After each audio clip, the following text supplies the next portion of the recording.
Hello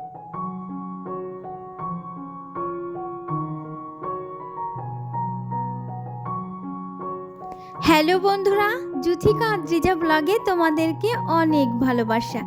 আশা করছি তোমরা নিশ্চয়ই ভালো আছো। তো চলে এসেছি একটা নতুন ব্লগের সাথে। আশা করব ব্লগটা তোমাদের ভালো লাগবে। তো আজ হলো বুধবার আর এখন বাজছে সকাল 11টা, আর 11টা থেকে আজকের ব্লগটা স্টার্ট করলাম। তো বন্ধুরা, তোমরা দেখতে পাচ্ছ যে আমি শুরুতে কিন্তু থালে থালে ভাত রেডি করে গুছিয়ে রেখেছি, কারণ আমাদের বাড়িতে না অতিথি এসছে। কে এসছে জানো তো? আমার কাকা শ্বশুর কাকিমা এরা। তো কাকুর হচ্ছে গিয়ে মেয়ের বিয়ের জন্য আমাদেরকে নেমন্তন্ন করতে এসছে। তো হঠাৎ করে এসছে। সকালে আমি ডাল, বিট ভাজা, বেগুন ভাজা এগুলো রান্না করছিলাম।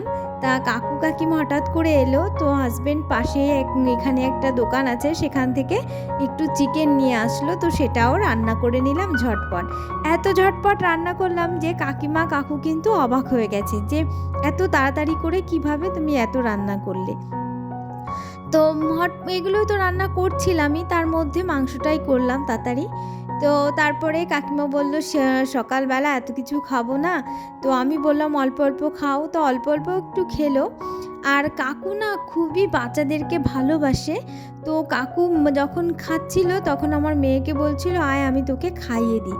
তো কাকু একই থালার থেকে নিজে খাচ্ছে, আবার আমার মেয়েকে খাইয়ে দিচ্ছে। মানে আমি সত্যি অবাক হয়ে গেলাম যে এখনও এরকম মানে বাচ্চাদের ভালোবাসে এরকম লোক আছে। কাকু হসপিটালেই চাকরি করতো, এখন 2 বছর হলো রিটায়ার করেছে। তো দেখো আমার মেয়েকে কত যত্ন করে খাইয়ে দিয়েছিল কতক্ষণ ধরে। আমি বারবার বারণ করছিলাম যে কাকু আপনি খান, আপনি কি খান, মেয়েকে খাওয়াতে হবে না, ও খেয়ে নেবে। তবু কি সুন্দর করে খাইয়ে দিচ্ছিল। আমার সত্যি খুব ভালো লাগলো কাকুর বাচ্চাদের প্রতি এই ভালোবাসা দেখে। তো তারপরে কিন্তু 1-1.5 ঘন্টা মতো কাকু কাকিমা ছিল, তারপরে কিন্তু চলে গেছিলো। তো সকালবেলাও ঘরটা একবার ঝাড় দিয়েছিলাম। তো আরেকবার দেখলাম বারান্দাটা আবার একটু মেয়ে নোংরা নোংরা করেছে। তো বারান্দাটা আর একটু ঝাড় দিয়ে নিচ্ছি। তো মনটা খারাপ লাগছে। কাকিমা এত সুন্দর কথা বলে, অনেক সময় ধরে কাকিমার সঙ্গে কথা বলেছি রান্নাবান্নার পর। আর আজকে সকাল সকালই স্নান করে নিয়েছিলাম খুব সকালে, তার জন্য না মানে আর স্নান করার তাড়া নেই। তো ঘরটার ঝাড় দিয়ে এখন তেমন একটা কোনো কাজই নেই। আর কাকিমা ছিল, অনেক গল্প করছিলাম, বেশ ভালো লাগছিল। এখন চলে গেছে, মনটা বেশ খারাপ লাগছে। তো এরকমটাই হয় জানো তো, যখন দিদি আসে মানে ছোটদি আমাদের, তখন এরকম আসে আমরা একসঙ্গে মানে গল্প করি, অনেক সময় অনেকটা সময় কাটাই। তারপরে যখন চলে যায় না এত খারাপ লাগে। বাড়িটা কিন্তু একদম খালি খালি লাগে। যে কোনো সময় কেউ আসার আগে একরকম, কিন্তু যখন আসবে তখন 2 দিন থাকার পর কিংবা কিছুক্ষণ থাকার পর চলে গেলে না মনটা সত্যি ভীষণ খারাপ লাগে। আর বাড়িটা যখন যেন ফাঁকা ফাঁকা লাগে, তেমনটাই লাগছে। দিদি চলে গেলে যেমন ফাঁকা লাগে তেমনটাই যেন আজকেও লাগছে। যাই হোক, তারপরে এই যে সবজিওয়ালা এসছে। তো আজকে কিছুই নেব না, আগের দিন অনেকগুলো সবজি নিয়েছি। আর হাট থেকেও প্রচুর সবজি আনা হয়েছিল। তো ওর জন্য সবজি নেব না, একটু ধনিয়া পাতা নেব। আমি ভাইয়ের কাছ থেকে বেশিরভাগ দিন ধনিয়া পাতা টমেটো নিই। তো আজকেও ধনিয়া পাতা আর টমেটোই নেব, কারণ বাজার থেকে ধনিয়া পাতা আনার কথা আমার বলতে মনে থাকে না। তো এই ভাই আসলেই আমি কিন্তু ধনিয়া পাতা নিয়ে নিই। আর আগের দিন এসেছিলো তখন ধনিয়া পাতা ছিল না। তো আজকে শুনলাম আছে, তো ওই নিতে এলাম, সরি।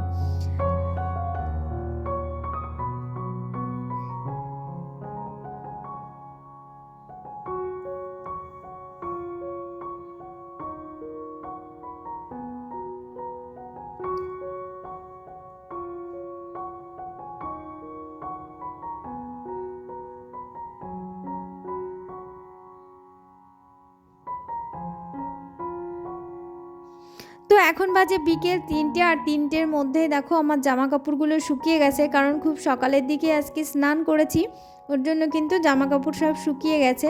আর মেয়ে যেহেতু পরে স্নান করেছে, ওর প্যান্টটা এখনও শুকায়নি। তো ওটা একটু থাক, সন্ধ্যার দিকে নেব। আর আমার জামা কাপড়গুলোও তুলে নিলাম।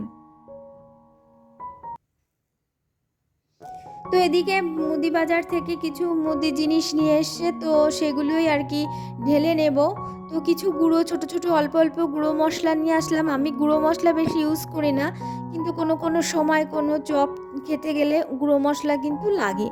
আর গরম মশলার গুঁড়ো কিংবা বিরিয়ানি খাবো বলে সিদ্ধান্ত নিয়েছি, তার জন্য বিরিয়ানি মশলাও কিছু আনা হয়েছে। তারপরে সস, চা, চিনি এগুলো তো প্রতিনিয়ত আনতেই হচ্ছে। তো একসঙ্গে যেহেতু আমাদের চা চিনি প্রচুর লাগে, ওর জন্য একসঙ্গে কিন্তু একটু বেশি করে আনে। একসঙ্গে 2 কেজি চিনি নিয়ে আসে, আর চাও বেশ 100 গ্রাম করে নিয়ে আসা হয়। তো এগুলো একটু কৌটাতে ঢেলে নিচ্ছি, কারণ কৌটাতে ঢেলে ঢেলে যে যার জায়গায় চলে যাবে।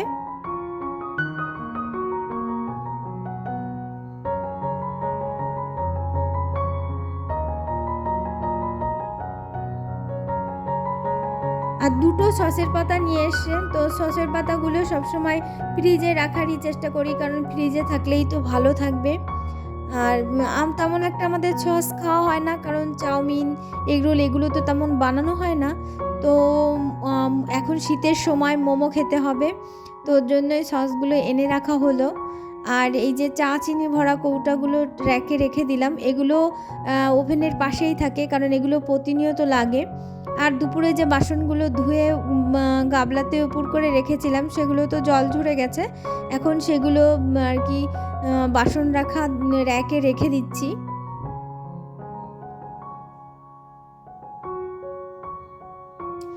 সন্ধেবেলাটা কিন্তু চা খাওয়ার পরে একটু অবসর সময় থাকে, তখন না আমি কিছু রান্নাঘরের কাজ গুছিয়ে নিই, কারণ সেই সময়টায় নিলিবিলি বেশ রান্নাঘরে একা একা কাজ গোছাতে বেশ ভালো লাগে, আর কাজের তেমন একটা চাপও থাকে না।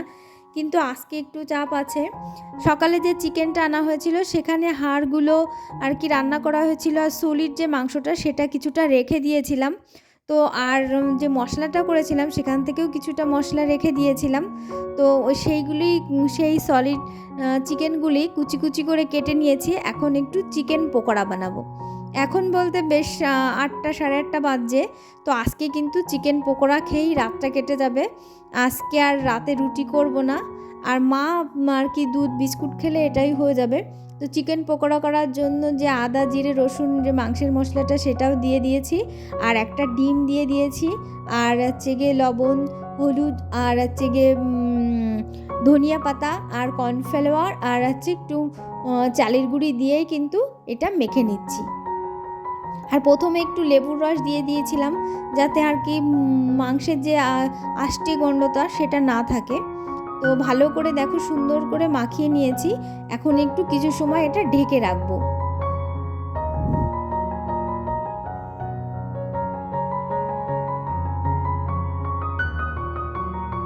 এই যে কড়াইতে সাদা তেল দিয়ে দিয়েছি, আর দেখো সুন্দর করে ছোট ছোট করে এই যে এগুলো ভেজে নিচ্ছি। আমি কিন্তু প্রথমবার চিকেন পকোড়া বানাচ্ছি, কিন্তু প্রথমবার বানিয়েছি তবুও কিন্তু খুব সুন্দর হয়েছে, কারণ চিকেন পকোড়া বানানো তেমন কোনো কষ্টেরই না, আর খুবই মানে এটা কঠিনও নয়, যার জন্য আমি প্রথমবারেই খুব সুন্দর হয়েছে, সবাই খেয়ে অনেক সুন্দর বলেছে। তো বেশ অনেকটা সময় ধরে কিন্তু এটা ভাজতে হয়, আর এটা একদম লো হিটে রেখেই কিন্তু ভাজতে হয়, নাহলে মাংসটা কিন্তু সেদ্ধ হবে না। যাই হোক, আমি কিন্তু অনেকটা সময় নিয়ে নিয়ে ভাজছিলাম, আর এগুলো ভাজতে আমার অনেকটা টাইম লেগে গেছিলো।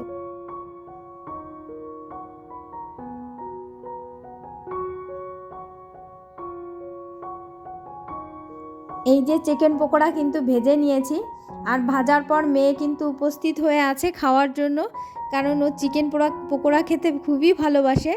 তো দেখো গরম গরম খাওয়ার জন্য ব্যস্ত হয়ে গেছে, তা বললাম দাঁড়া আরেকবার দিয়ে তারপরে তোকে দিচ্ছি। এই যে মেয়েকে দিয়ে দিচ্ছি, আর ও কিন্তু মানে গন্ধে আর থাকতে পারছে না, অনেকক্ষণ ধরেই ঘোরাঘুরি করছে। তো ওকে একটু বাটিতে একটু সাজিয়ে দিলাম সস, শসা আর পকোড়াগুলো দিয়ে। যাই হোক, আজকে কিন্তু মানে এই পকোড়া খেতে খেতেই কিন্তু আজকের ব্লগটা শেষ করব। তো বন্ধুরা, আজকের ব্লগটা এই যে টিভি দেখে দেখে আমরা পকোড়া খাচ্ছি, তো আজকের ব্লগটা তাহলে এখানেই শেষ করছি। তোমাদের যদি কিছু ভালো লাগে অবশ্যই লাইক করো, অবশ্যই কমেন্ট করে জানিও। তাহলে বন্ধুরা আজকের মতো টাটা, আবার দেখা হবে নেক্সট ব্লগে। ততক্ষণ সুস্থ থেকো, ভালো থেকো, গুড নাইট।